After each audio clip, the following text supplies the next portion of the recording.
நாம் அரசியலுக்கு வந்ததுலேருந்தே நம்மளை பற்றி நிறையா சில வதந்திகள் எல்லாமே சொல்லிக்கிட்டு இருக்காங்க இல்லையா?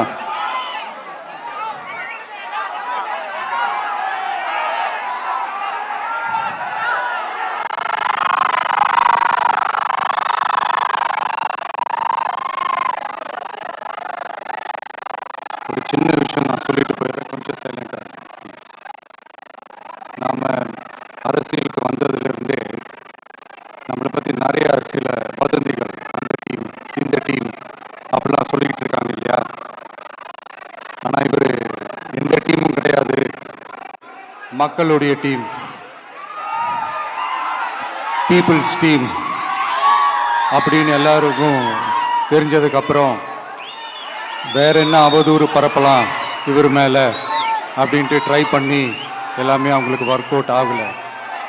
ஸோ கடைசியில் என்ன தான் இந்த விஜயை பண்ணலாம் அப்படின்னு நினைக்கும் போது தான் இந்த கூட்டணி அந்த கூட்டணிலாம் சேர போகிறாரு அப்படின்ட்டு ஒரு பொய்யான ஒரு பிரச்சாரத்தை பண்ணிக்கிட்டு இருந்தாங்க.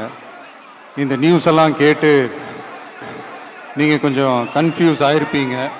அதனால் இங்கே மறுபடியும் ஓப்பனாக தெளிவாக ஒரு விஷயத்தை நான் சொல்கிறேன்.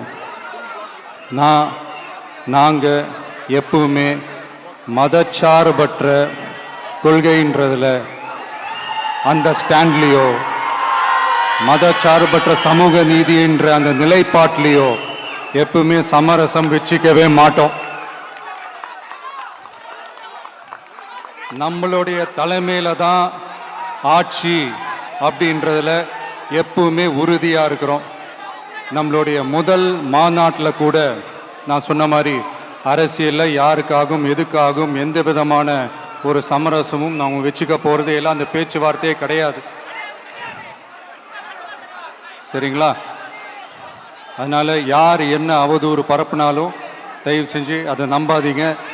எல்லாம் வல்ல இறைவனின் அருளால் நாம் நினைச்ச டார்கெட்டை நம்மளால நிச்சயமா அடைய முடியும். இன்னைக்கு என்னுடைய இஸ்லாமிய சகோதர சகோதரிகளுக்கு என்னுடைய ரமலான் நல்வாழ்த்துக்கள். கான்ஃபிடென்ட்டா இருங்க, நல்லதே நடக்கும், வெற்றி நிச்சயம்.